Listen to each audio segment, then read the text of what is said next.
Welcome to the Millennial Money Canada podcast, a podcast to elevate your financial planning literacy so that you can live well, build wealth, give generously, and leave a legacy that you're proud of. My name is Guillaume Girard. I'm a financial planner. And on this podcast, we have a guest, John Bromley from Charitable Impact, that will talk about charitable giving. What are the ways that we can give? What can we give? How his firm helps facilitate the donations to the charities and everything that you need to know around being generous and giving to the charity of your choice that is registered in Canada. John started his career in corporate finance, working at PwC and RBC Capital Markets. And then he went to work with a world-renowned expert in charity law, which is his father. After developing an in-depth understanding of the complex world underpinning the charity sector, John recognized that there was a need to make giving more accessible and more effective. So he saw that while wanting to help others comes naturally, knowing how to make a difference to charitable giving does not. And that's one of the reasons why he launched Charitable Impact, to nurture the generosity within each person and bring the resources for creating a change in the world to everyone. So today, Charitable Impact has facilitated more than $1.5 billion in donations and helping more and more people build a brighter future they imagine. So let's go to the episode. Hi, John. Welcome to the Millennial Money Canada podcast. Hi, guys. I'm happy to be here. Thanks for having me. Can you share the journey that led you to starting Charitable Impact? Well, I'm an accidental entrepreneur. Never sort of set out to start my own business. Went to McGill as an undergraduate. I studied commerce, went into corporate finance, loved everything I learned there. But after 4 or 5 years working at a couple different big companies, sort of fell a bit out of love with it, took a little pause, and that was the segue from me jumping from the corporate finance world into the world that Charitable Impact lives in, which is the charity world. And I happenstanced into working with my dad, and it was never a plan, but it did happen. And my dad's like this hardcore charity lawyer. And so I sat in the room with him, didn't say much for the first 4 or 5 years, just sat there and listened and saw how he interacted with clients, learned a whole bunch of stuff about the charity sector, really how to facilitate, how to make charity happen, how to help other people carry out whatever they want to do for charity.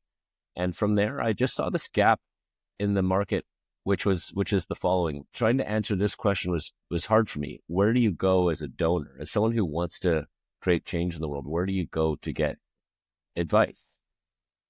Right? There's lots of people who want to sell things to you in the charity market and get you to give to their charity. And that's important. That's called fundraising. But where do you go to get sort of objective, advice? Kind of like finding you guys, but in the giving market. So I started Charitable Impact to give people the tools and the support they needed to help them navigate their charitable journey wherever it might take them through life. What made you fall out of love with the corporate finance route? Because obviously, as we know, there's like the career trajectories in there and you can be quite successful. What was it that made you decide, you know what, I don't think this is for me anymore? Yeah, that's a good question. And there's so many different factors that can play into that, right? I think what it was for me ultimately was figuring out that it was more a job I thought I wanted than I actually wanted. And the root of that was probably a little bit of the sexiness of working in corporate finance. And, this is a quote, good job. And this is what, people do to, I don't know, get patted on the back when you go for beers with your buddies after. I think there's a little bit of that. I mean, you might call that a version of ego, but ultimately what I think it was I realized that the stuff I was doing day to day wasn't sort of true to what I was sort of naturally good at. And so I was having to work a lot harder than I felt like I had to work a lot harder than everyone else to sort of achieve the same amount of input or output, sorry. And so I was sort of like, I'm not sure if stress is the right word. My wife might use that word, but I was like just having to like give so much to my work and I wasn't taking much away from it. Whereas today, this is 20 years later too. I'm a much older man. I still give a lot to my work, but I take so much away from it. And that is a version of work-life balance that I think is ultimately really important. Yeah. I think Ray Dalio has, just to inject you, I think Ray Dalio has this spectrum in his book, Principles of Life and Work, where he talks about you're at the impact scale that you want to have versus, just achieving wealth or fame or power. And it's like, where do you find yourself on this scale? And so much, it's such a powerful thing to think about where it's like, okay, well, if I'm putting all my efforts into one side versus, I know I can have a bigger impact doing something that is more true to my values and can help the general public and those types of things is so much. I imagine for you it would have been a much more rewarding thing to all of a sudden be at that stage where now your work has that kind of impact in the world and in Canada. Yeah, I mean, I agree with that. I mean, one of the nice things and more maybe weird things about working in the charity environment is everyone talks about, and probably rightly so, like, hey, it does, isn't it, because it does good, its whole purpose is to do good. Well, that must mean that, you get the joy from that. I mean, I do derive joy from that, but to be really honest and frank with you, like, I get joy from the type of work I do in a sort of leadership role with strategy and all that stuff. That it applies to the charity world, I think, frankly, for me is almost just lucky, right? Because it's like lucky that like the sector I work in is quote good. But the type of work I do is actually where the real true joy derives for me. Like that's where I really easily get out of bed and then, the interacting with clients, figuring out problems. I mean, even managing people at times is, Can we go back to the beginning? I know when you mentioned that you end up being an accidental entrepreneur, the birth of Charitable Impact. Can you walk us through kind of that journey when you started? Was it your first business? How did it go? What did the start look like versus, where you guys are now? Tell us a bit more, of that journey. Well, I think there's a couple ways to answer the question, and can't talk forever. Got to keep your listeners engaged. So I think there's two ways to answer that question. Was it my first business? No, I had started a couple businesses before. And in fact, some of how I started working with my dad was that, like, I was this like commerce student who had corporate finance, background. I was a quote businessman, and he was this like hardcore charity lawyer, very academic minded, who like had tons of clients and did fine business wise, but was never focused on business. He was never focused on like, how do I make money and things like that. So partly when I started, like, one of the values I could add to him, because it wasn't any knowledge about charity, because I mean, I didn't really know anything about how to facilitate charity technically at the time, was just sort of, hey, like, maybe brand is important. It was the 2000s, like, it's like, hey, maybe we should have a website. Like, he would never thought, doing that. So just little basics like that. So at some level, I helped him start that business, even though he was the guy that drove all the client work. And then from there, again, this is sort of 2005, 2006, 2007. I was learning more and more about charity.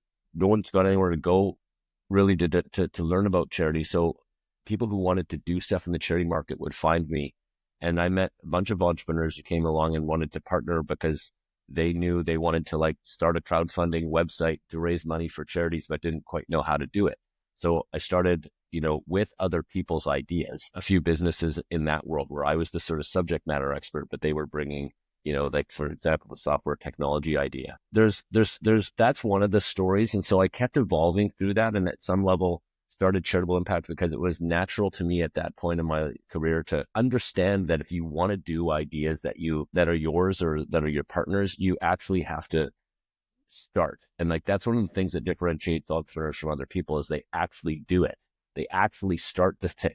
Right. And so that's one of the stories to say the start of Charitable Impact. The other story that, if I can just take a minute, the other story that I think's sort of important here is because I was, basically working, for my dad, kind of like as an executive assistant. And because I was his son, I'm not a lawyer. Okay. But because I was his son, I was led into all sorts of meetings that I don't think normally you would be led into if, because A, you're not that competent, and B, you don't have like client solicitor privilege and some things like that, right? So I was really lucky in that regard, and I respect that still today. So I got to learn a ton. I became a quote subject matter expert in charity by watching and modeling, by watching my dad and seeing how he modeled, answering questions and working with clients.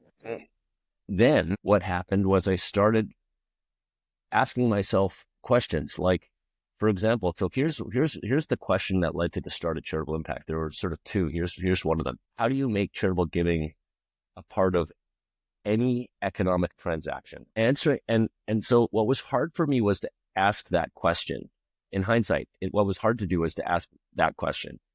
But once I asked the question, because I was a kind of a quote subject matter expert in charity, I knew the answer right away. And from that answer, I got to the actual what is charitable impact and why does it matter very, very quickly. So in that regard, it's like I was like it's like a weird journey to starting Charitable Impact, because I like kind of had all the answers, but I didn't know what questions to ask. And then the other story is much more of a natural entrepreneurship story where it's like, oh, I started a couple of businesses and then they evolved into this, business that, I'm working on today. And I probably won't do anything else in my life, to be honest. Yeah, having the courage to start and having that amazing exposure. That's amazing that you got the chance to get that, right? And you used it in such a way that, allowed you to like start your business and get that insight that no one else would probably were able to get at the time, right? That's awesome. Can you talk about what is a donor advised fund and what is it? How does it work? And how would you describe charitable impact to someone who is new to that world of charitable giving? Because I gave you that story about, asking myself the question, how do you make charitable giving a part of any economic transaction? Let me maybe hopefully not confuse too many people by describing why the donor advised fund is the answer to that question. The reason why the donor advised fund is the answer to that question is because, there's how many Canadians are there today? Like 36 million. So there's basically like 36 million different people in Canada, right? Some of us like some of the same things. Some of us look kind of the same, but we're all unique individual people. And when it comes to charitable giving, what that generally means is that like everyone's got their own way of creating change in the world. And I think that's really important because when you go about things in your own pathway, it's sort of driven intrinsically, you get to this, you stay involved and life is more fun often. So when it comes to charitable giving, if you make charity a part of any economic transaction, part of the answer has to include, well, when, for example, I buy donuts at the store and they give me $1 of charity back as like a marketing incentive, for example, I have to be able to allocate that dollar to a charity of my choice, not to the charity of your choice, Guillaume. Like you can take the money that you get and send it to a charity of your choice. And the donor advised fund facilitates that, because now getting to the answer of your question, a donor advised fund is something like a bank account that's just for charitable giving. So what that means is that it's a giving fund. So you can put money into it at any time. And that's actually a charitable donation. So you get the tax receipt right away for the fair market value of whatever asset you put in. And then you can hold the money from there. You can even invest the money, which you guys might be interested in. Okay. And then the other thing you can do is you can use that money to spend on charitable purposes. So you can use that money, for example, to give to any registered charity in the country. You can also give money to someone else's account, the way I give money to my kids for them to give away, like a charitable allowance. Okay. So a donor advised fund is like having your own giving fund, your own bank account for charity, and it works just like a bank account, but it's just for charitable giving. That's such an interesting concept because I'm very new to this space of advising on charitable strategy. It's something that's coming up more and more as we're dealing with wealthier individuals, millennials who are in that space of, hey, look, I've got a good income, I've got enough assets. I want to start making an impact outside of my family. I have philanthropic tendencies. So like when they're thinking of like, okay, where do I give money to? And they don't have an answer for that right away. Often then it just becomes something that doesn't happen, right? And so this gives them the opportunity to say, okay, this company exists, this charity exists, that I can just put money into, get a tax receipt for it instantly, and then at a later point in time, choose how that money should be directed. So it's not like you guys are choosing on their behalf, at least not in this case, but you still, the individual is still in charge of where that money goes. And I was chatting with Guillaume We were kind of talking earlier this year about setting New Year's resolutions. And one of those things is like, okay, I want to save a certain amount of money. I want to give it to charity, right? And that's an awesome resolution. But then, you've got to do the research on finding the charity and all that stuff. So it could really easily be set up doing something like this and then deciding, the end of the year or next year or at some point in time, something really touches your heart. Okay, here's a portion of this, or here's all of it that's sitting in my donor advised fund. Yeah. Yeah. Awesome. I mean, so the sort of target persona you just described, right? Who wants to be charitable, but doesn't necessarily know all the answers for how they, like what charities they want to benefit just yet.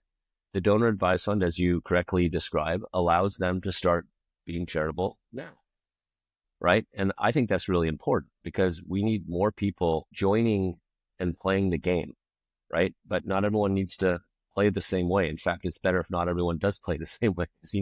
You need different types of skills to use different types of players. So in that context, the donor advised fund is absolutely critical. I mean, arguably, it's the only way to help someone become charitable today and start getting into a habit of giving charitably without needing to know all the answers. And I'd be happy to talk a bunch more about that. But if you do know all the answers of where you want to give your charitable dollars, a donor advised fund is still really, really important because it allows you to centralize all your activity. And so it simplifies the administration of your charitable life. You give to one place, you're only ever going to get one tax receipt.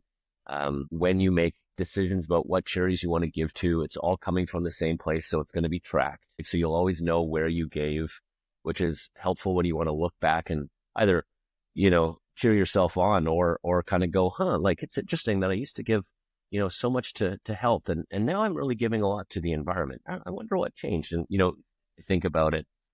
And then another really important to a lot of thoughtful donors, feature that the donor advised fund helps you with is it allows you to control your anonymity. It allows you to control your privacy. Yeah. So when you give money from your account to a charity, you can decide whether you want them to know who you are or not. There's no real other way to be truly anonymous when you give charitably. So the donor advised fund is just what it is it's a tool for donors. And so if you are a donor or you want to become a donor, I think you're nuts not to take a look at a donor advised fund. And I mean, you should take a look at it. And if you decide not to do it, that's totally fine. I mean, to each their own. But if you don't look at a donor advised fund, I think you're making a mistake. And most people quote, make that mistake, but they just have never heard about it. So it's not a real mistake. So, part of our challenge at Charitable Impact is to really help people just understand that as a donor, there are actually tools out there that are built for you, right? Otherwise, all the tools are built for the charities to target and fundraise from you. And that's cool. That needs to happen. But what Charitable Impact did was it recognized that there's nowhere really for donors, for people and companies who want to give money away to go and get support for how to do that and to find a tool that helps them to do that, where there wasn't any pressure to say, hey, give to this charity, give to that charity. Charitable Impact doesn't tell you what charity to give to. It gives you the option of every single charity that exists in Canada that you can give to legally and says, you decide. Yeah.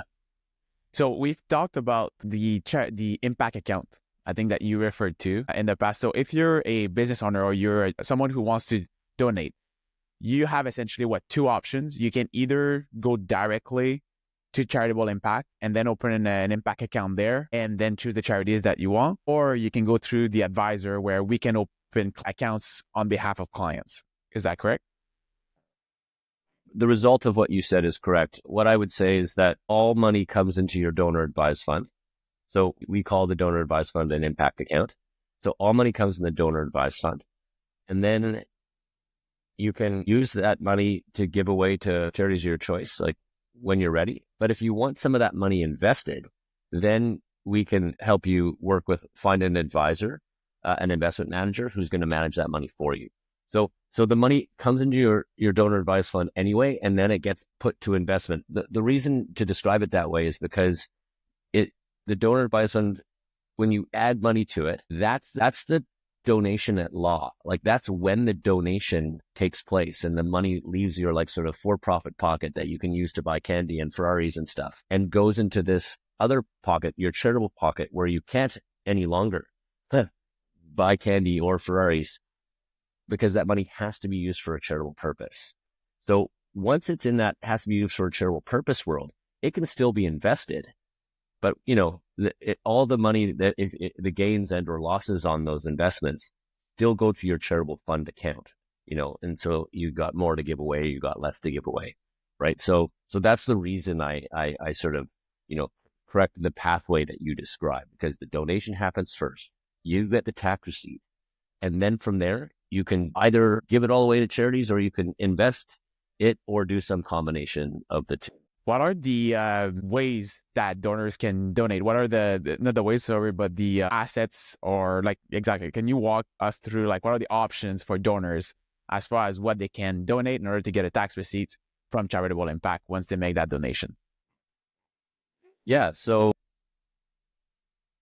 basically anything that you can put a valuation on, like a clear valuation on, where objective arm's length people can agree, okay, that thing you're giving us is worth X. You can basically give anything of that nature to a charity and receive a tax receipt for that. I mean, as long as the charity wants to receive it. So at Charitable Impact, people give cash, credit card, you know, whatever, check. People can give publicly traded securities. So those are securities that trade on a public exchange. Those are actually the most tax effective. That's the most tax effective form of giving. People can give private company shares. You can give us crypto. You can give us real estate. You can give us life insurance. We would look at art.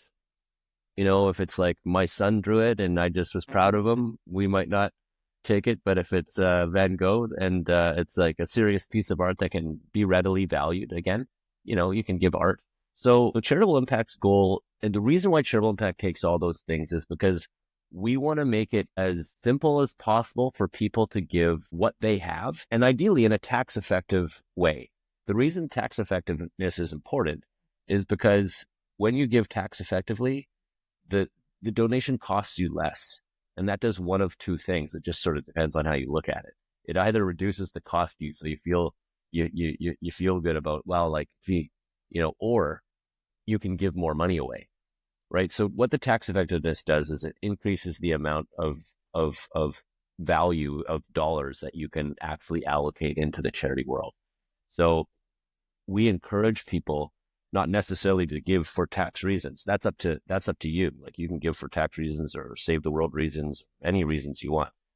But where we accept multiple types of assets, it's to enable people to be able to give what they have to give and what makes sense to them to give. And then when they know guys like you, people who can help them plan, you know, can look at it and go, hey, like we could give cash, but actually we've had a good year in the stock market. And when we give publicly traded securities away, we can afford to give $200,000 away because it only costs us, you know, X, versus if we gave cash, we could only give $125,000 away because it also costs us X. Yeah. So just to go a little bit deeper onto the publicly traded securities, unrealized capital gains, and those types of things. So just as an example here, so if someone invested $100,000 in open or non-registered account, so it's taxable, and the money's now sitting at $200,000. If they wanted to give cash, they would effectively have to sell the position in their account, which creates a realized capital gain. Right. So they started with 100, they're selling at 200. So there's $50,000 of taxable income in that account now that gets taxed. Let's say there's 25% tax rate. So that's $25,000. So now there's only $175,000 to give. Versus if they were to give the full $200,000, they would get a tax receipt that would counteract the cost basis and essentially make it so there's $0 of tax owed, and they get a charitable donation on top of that. Is that correct? Because I think I was trying to work my way through this before, and you pointed out some things, but can you just expound on that a little bit and make sure that our listeners understand exactly like why it's better to give unrealized appreciated securities versus selling, cashing in, and then getting cash? Sure. I'll do my best to do that succinctly. And everyone loves to talk about tax. So everyone just put on your seatbelts. This is going to be exciting. So it actually is a little exciting. So just as background, like the Canadian government is very generous with its taxpayers with regard to charity. Okay. So not everyone has to love the tax man, but Canada does incentivize people to give charity. And in about 2005, they said to create more incentive for people to give more money away, we're going to eliminate the inclusion of capital gains when people use shares, publicly traded shares, and give those to charities. So in order to get the tax benefit, you have to actually give the shares away, right? So if you own Google shares, you have to give the Google shares to the charity, right? You can't just sell the Google shares and then say, hey, they used to be Google shares. So what that does when you do that is they say, we're going to eliminate the capital gains because you've given it to charity. And so what happens in that, the reason why publicly traded securities, donating those in kind is more effective than giving cash is because when you have cash, in most cases, it's if it's come from another asset, to your point, you've already like triggered some tax on it. And so a lot of cash is tax paid, right? So when you give the security, the capital gains are eliminated. And you don't end up, the charity gets the whole value and you get the whole tax receipt. And because the capital gains are eliminated, what ends up happening is you don't have to use the tax receipt you got to cover the taxes that were embedded in the shares that you gave away. Because of that, you have your full tax receipt to use towards other income. Whereas by contrast, if you had like private company shares, so you have a holding company or something like that, and you gave those shares, when you gave them away, it would trigger the tax embedded in it. And you'd have this tax receipt. So you'd use the tax receipt and you would be able to offset the gains you'd use a bunch of your tax receipt in so doing. And then you have less tax receipt to apply to other income. So at the end of the day, when you compare apples to apples, generally speaking, if you have appreciated publicly traded securities and cash and other assets, comparing apples to apples, it's going to be smarter to use publicly traded securities to fund your charitable giving than any other asset. Now, that doesn't mean always forever for everyone. Giving publicly traded securities is the most efficient. I mean, there's lots of times where you should be giving your real estate or giving your life insurance or just giving cash, right? If you're giving $100 off your credit card, that's really convenient. But yeah, I mean, publicly traded securities are where you start to fund charitable giving if you're well advised. It's amazing. And you work with a lot of advisors across the country. I think I saw on your website. Can you share how much money your company has helped facilitate to charity? Well, in terms of donations, we've facilitated over $1.5 billion of charitable donations, over the past decade or so.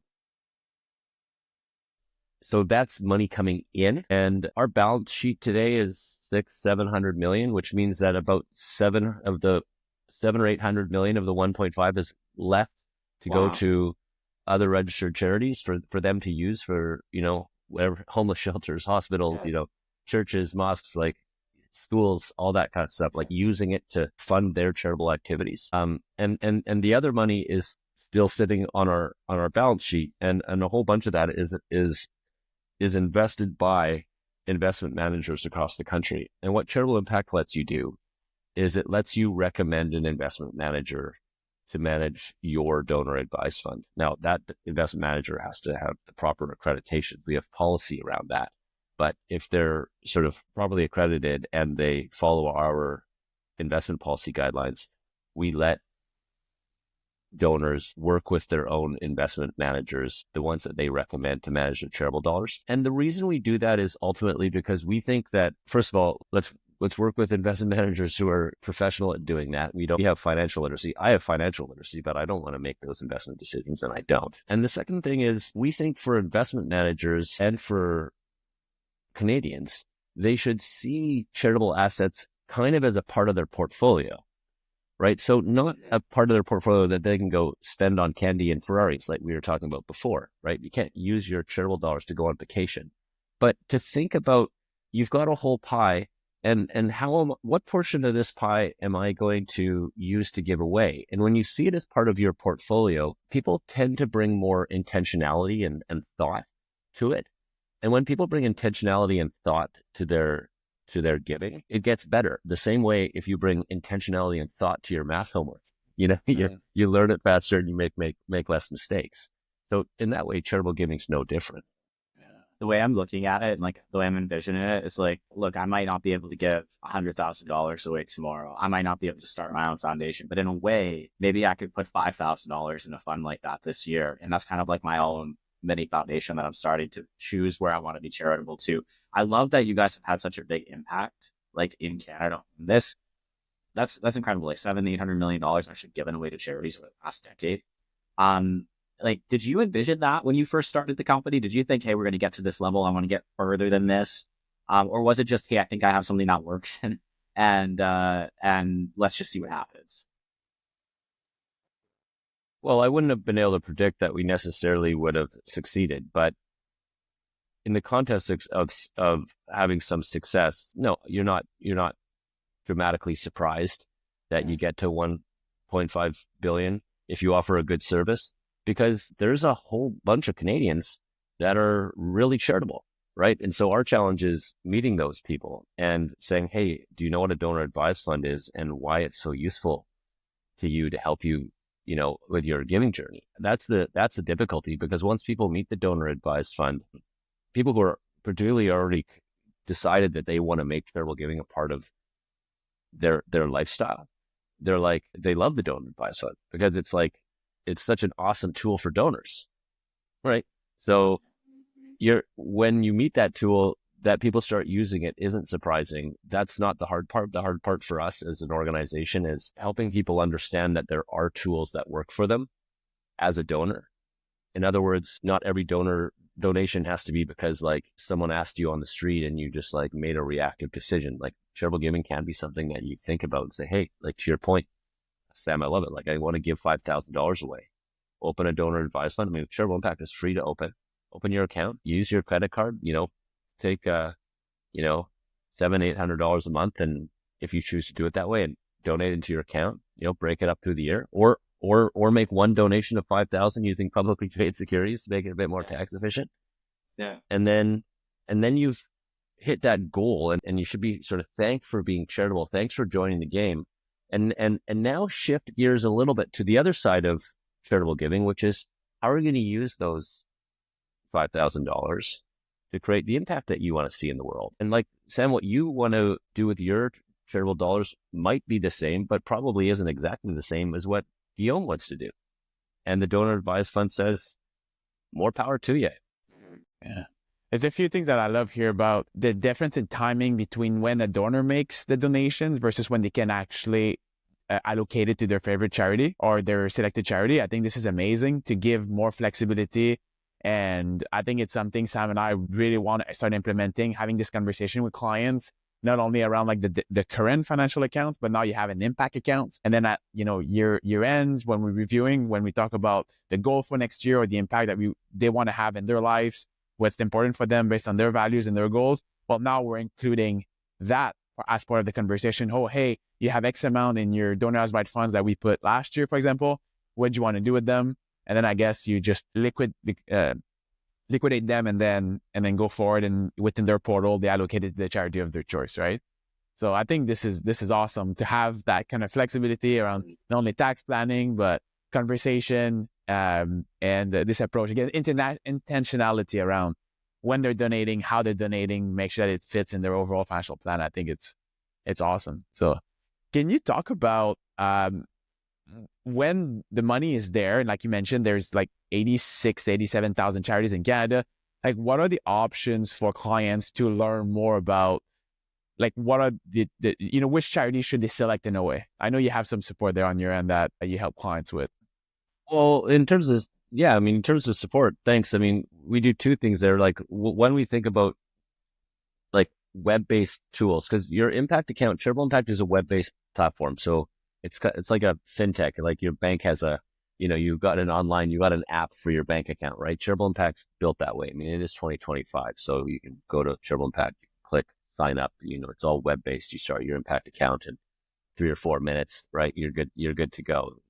So we do create web-based tools, and then we have human support, right? We think both are important. So the human support, we've got we call them philanthropic advisors. We've got people who will, talk with you and answer your questions and give you some guidance on how to navigate the charity sector, et cetera. And then the tools are things like, well, every registered charity in Canada, as long as it's a charity according to the CRA, the Canada Revenue Agency, who's the governor they're the people that govern the charity sector in Canada.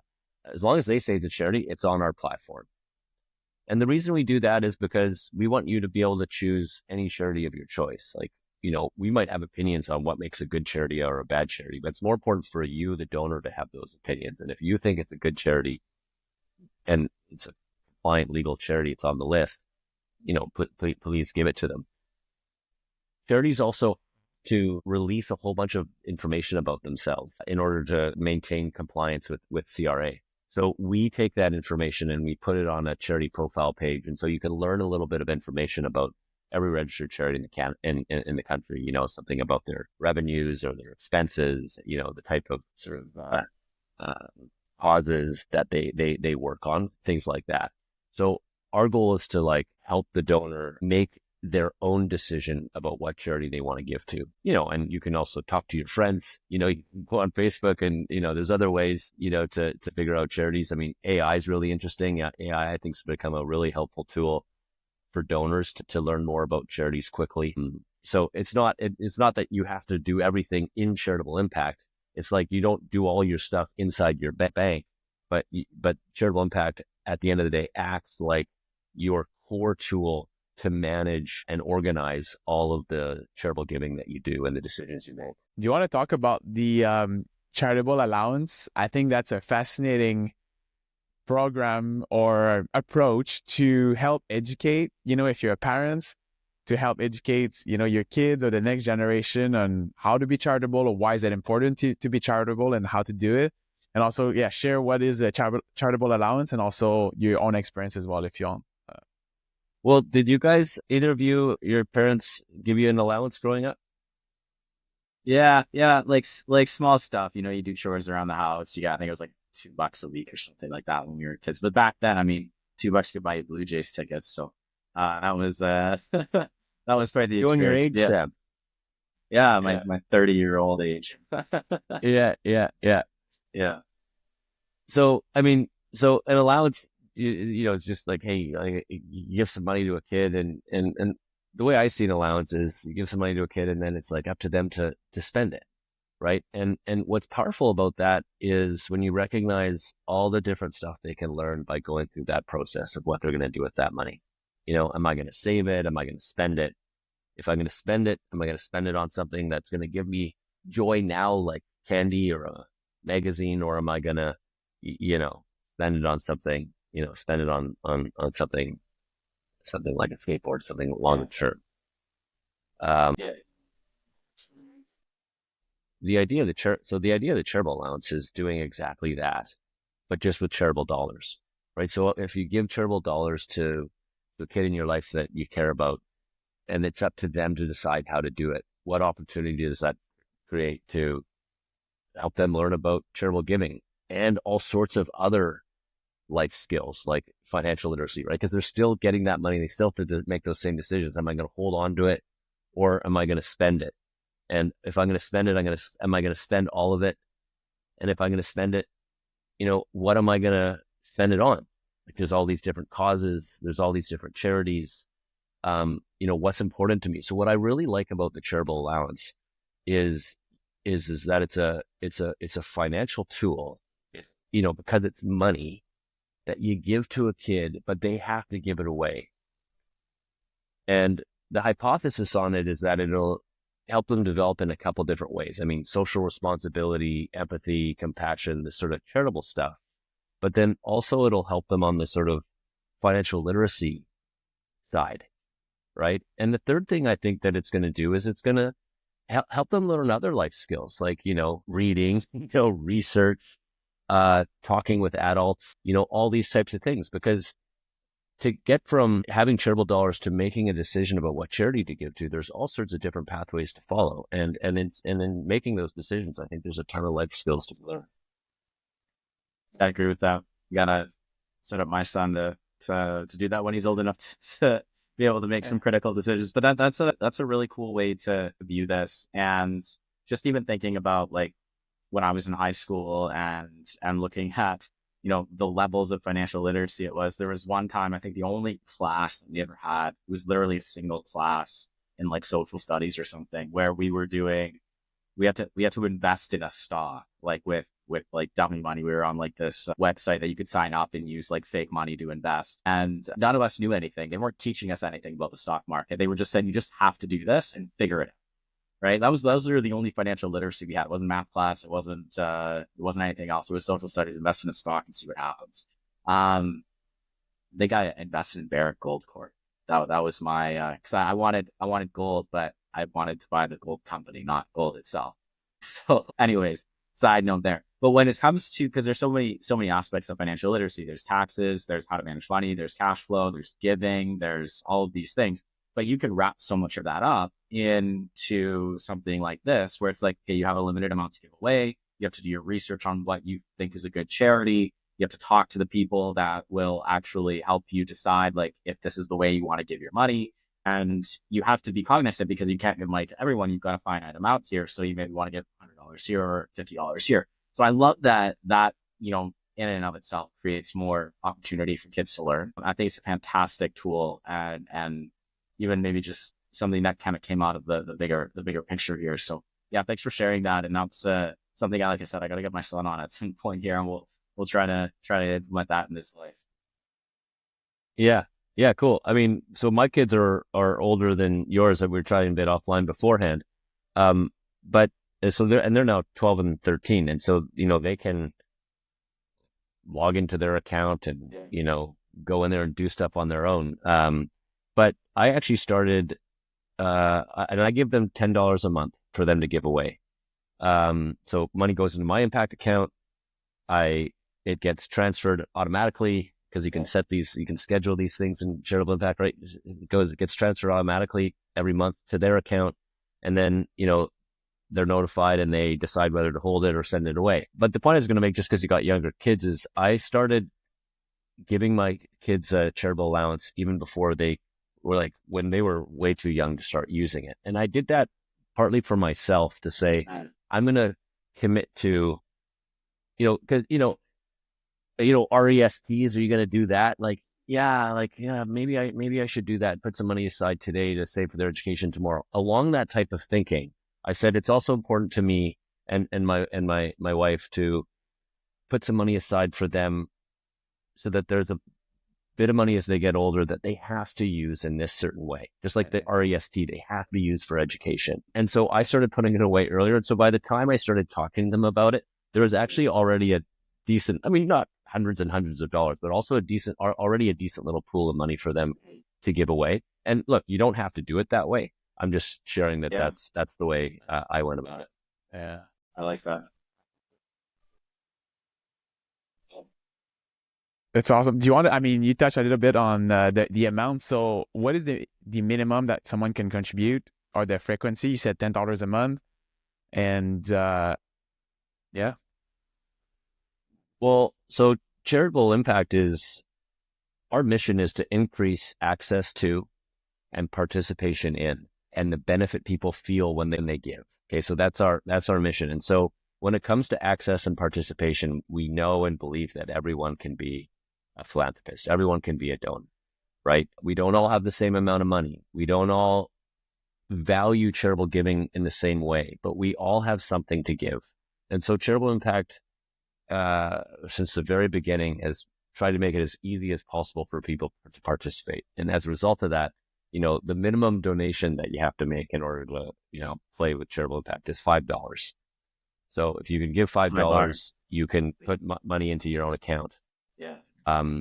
And that's really about the importance of broad access, but also because we're talking about kids, you know, how many professional hockey players do you think are playing like in the NHL today who started playing hockey at 18? Zero.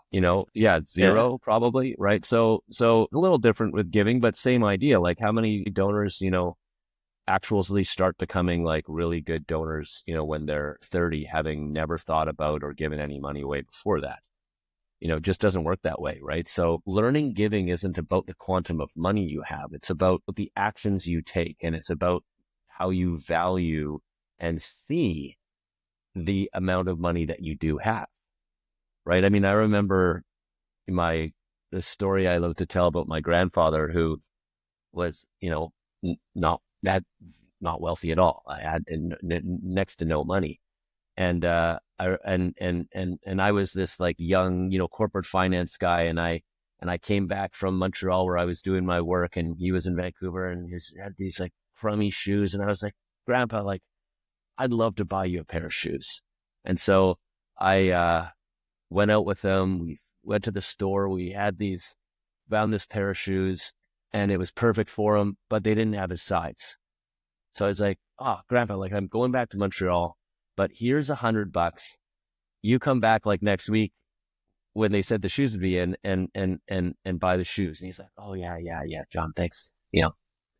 Good, safe travels, Months later, I came back, and my grandpa was still wearing those crummy shoes. And I was like, Gramps, what's up, buddy? Like, where are the shoes well, I couldn't afford them. I was like, what, the price flew up? And he was too modest a man to tell me what he actually did. But once I got my charity hat on, I was like, Buddy gave the money.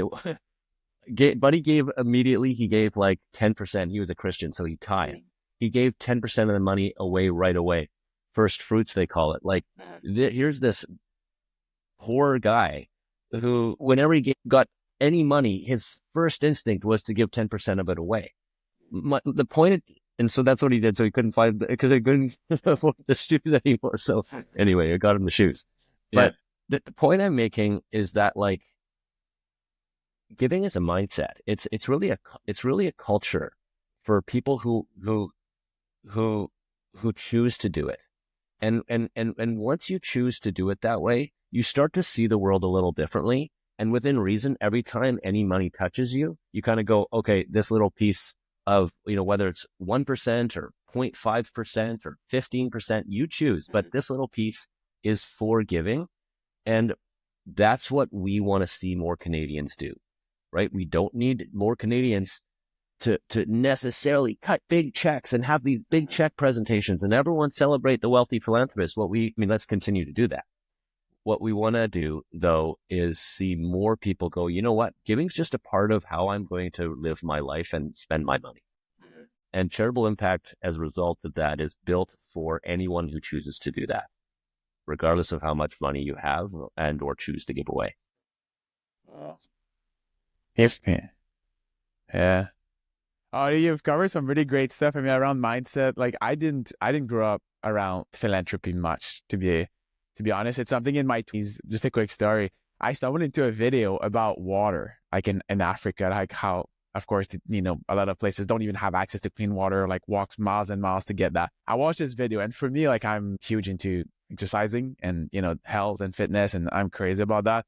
So, like, water is, I drink like 3-4 liters a day. I count how much water, like, it's so important to me.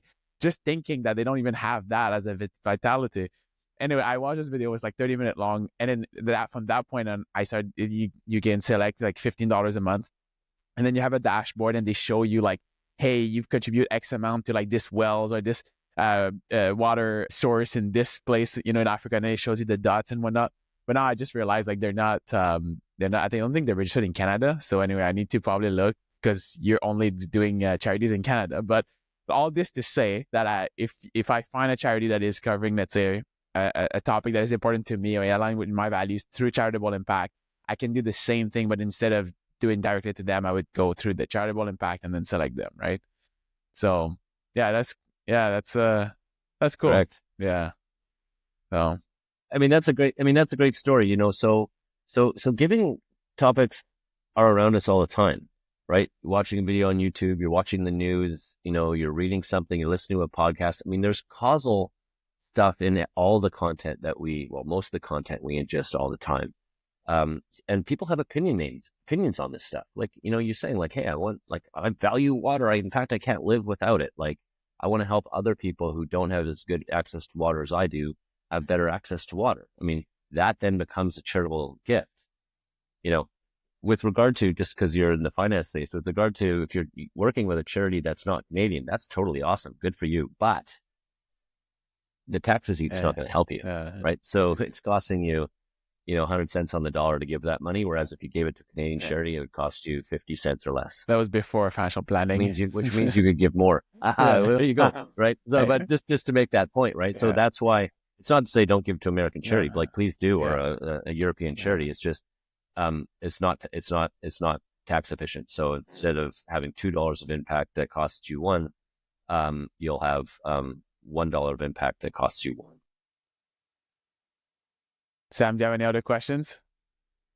No, I mean, this has been really cool. It's been really informative, and I hope that everyone listening has learned something as well. We're going to include like all the links for like how to reach out and your organization just in our show notes here. But yeah, John, this has been fantastic to have you on and learn so much about how Canadians can give more effectively, a little bit more conveniently, and even teach financial literacy to their kids through this measure. It's amazing. I was looking very forward to having you and having this discussion with you and promoting, or at least showing awareness around this concept of charitable giving that, like you mentioned, I'm sure this is your day in, day out. That's what you do. That's what you're trying to probably vocalize. But I'm sure there's a lot of people who we're not aware of these types of tools that are available out there now and that are so easy to access. So I was super excited to share that. And then, of course, I'll share your website and your Instagram account, which I started following, which I think you have some great content there as well. Any other places where you think people should look for Charitable Impact? No, I mean, find us online, social media. Yeah. And hey, like reach out to us. We got a great team, people who, give us a call. Like just start. I just want to encourage people to start learning more about like how they can actually act on their instinct of generosity, right? Like, I mean, everyone's generous. That's the problem. Is Canadians aren't generous. The problem is Canadians don't know enough or feel comfortable enough, with how to carry that out, particularly when it comes to charitable giving. So if you want to make charitable giving or even think about making charitable giving a part of, your approach to life, Charitable Impact's a tool that's built for you. And, check it out. Awesome. Thank you again. And all listeners, we'll see you on the next episode. Have a good day.